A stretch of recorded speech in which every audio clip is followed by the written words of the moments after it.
Russian officials say a Ukrainian drone attack early on Friday damaged a ship, apartment buildings, and an oil depot in the Russian Black Sea port of Novorossiysk. They came with the sunrise, silent, synchronized, and unstoppable. 150 Ukrainian drones, each pre-programmed for pinpoint precision, swept across the sky like a mechanical storm front. By the time Russian radar operators realized what was happening, the swarm was already diving toward its targets. The entire operation lasted less than 30 minutes, but it changed everything. In the war in Ukraine, both sides have deployed armies of lethal drones against each other. It began at 4:11 a.m. Kyiv time. The sky over eastern Ukraine was still pitch black, but a faint orange glow was rising on the edge of the horizon. Ukrainian commanders had been planning this strike for weeks, waiting for the exact moment when the dawn light would blind thermal sensors, but not yet give Russian gunners clear visual lines. That small sliver of time, just a few minutes, created the window Ukraine needed. The first drones lifted off from scattered positions across eastern and central Ukraine. Some launched from tiny improvised runways hidden in farm fields. Others came from underground bunkers Ukraine had converted into drone hangars. Many were the PD-2 and UJ-22 models, medium range, fast, and capable of carrying heavy warheads. But others were much more dangerous. Custom-modified long-range drones equipped with topographic scanners and anti-jamming antennas designed specifically to pierce Russian electronic warfare systems. The drones didn't rise in one big mass. That would have been detected instantly. Instead, they launched in carefully timed waves, small groups of 10, 12, 15, lifting off at staggered intervals so Russian radar would mistake them for birds, debris, or even atmospheric interference. But at 4:37 a.m., everything changed. A Russian radar station outside Belgorod picked up an unusual cluster of signals. At first, operators assumed it was another Ukrainian reconnaissance flight. Then the blips began multiplying. 5 turned into 15, 15 into 40. The entire scope lit up like a constellation. The operator slammed a red alarm button. Moments later, all Russian air defense units within 150 kilometers went into emergency mode. But it was already too late.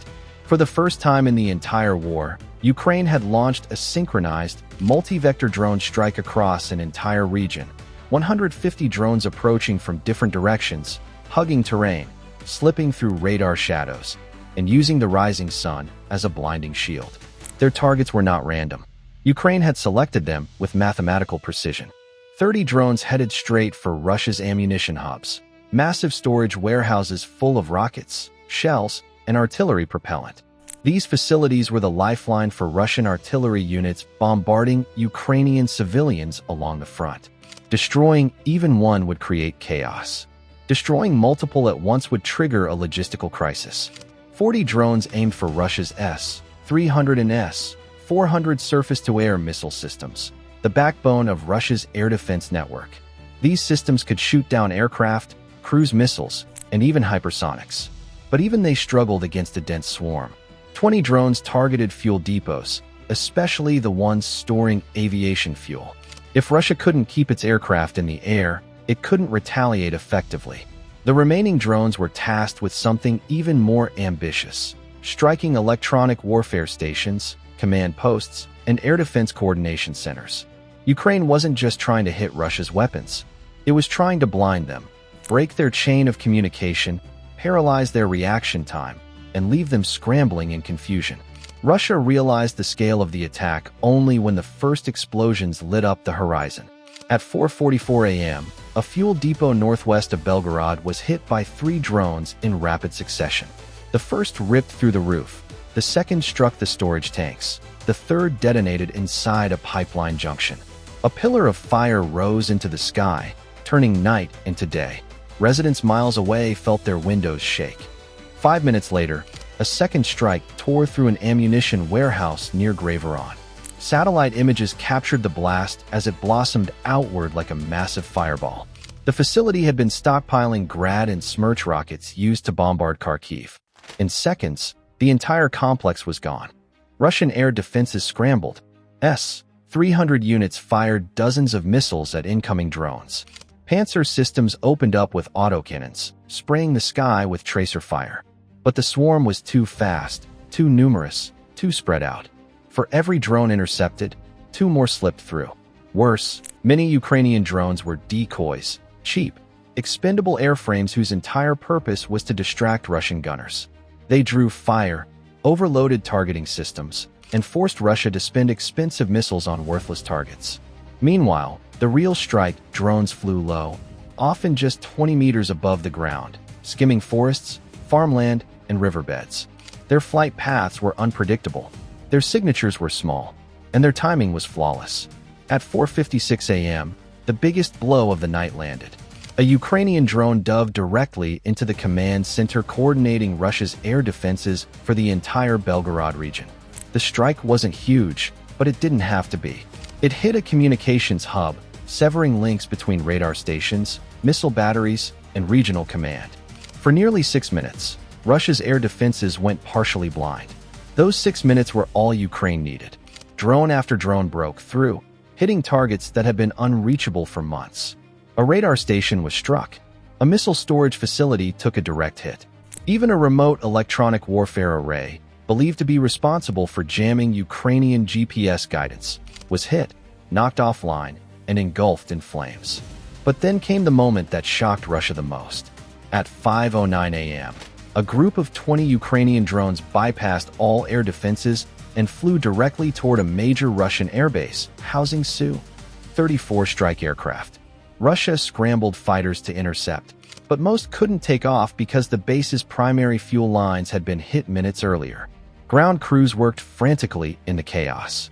Pilots raced to their cockpits, but the drones reached the airfield first. 3 slammed into parked aircraft. 2 hit fuel trucks. Another detonated near the runway's edge, blowing chunks of asphalt into the air. Fires erupted across the tarmac. Panic spread through the base as personnel scrambled for cover. In less than 90 seconds, the airbase was paralyzed.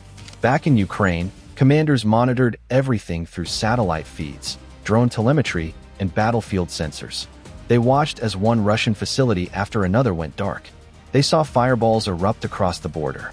They observed Russian air defenses reacting with increasing desperation, firing wildly, repositioning frantically, and calling for reinforcements that were hours away. And then they executed the final phase. At 5:17 a.m., the drones that had completed their strikes sent confirmation signals. The few that remained switched to attack any moving Russian vehicles responding to the destruction. Several hit supply trucks. Others hit mobile radar units hastily deployed to restore coverage. When the final drone was either expended or detonated on target, Ukraine ended the operation. The entire strike lasted 66 minutes. What Russia faced next was the fallout. The Belgorod region was thrown into chaos. Large fires burned for hours. Emergency crews struggled to control secondary explosions. Civilians were evacuated from several towns. Russian military bloggers posted frantic messages about massive losses, total confusion, and failure of layered defense. More importantly, the strike revealed something Russia had not expected. Ukraine was no longer using drones simply as weapons, but as an integrated warfare system. They weren't firing them randomly. They were hitting command before hitting weapons, hitting fuel before hitting aircraft, hitting radar before hitting air defenses, hitting infrastructure before hitting logistics. It was a masterclass in strategic sequencing.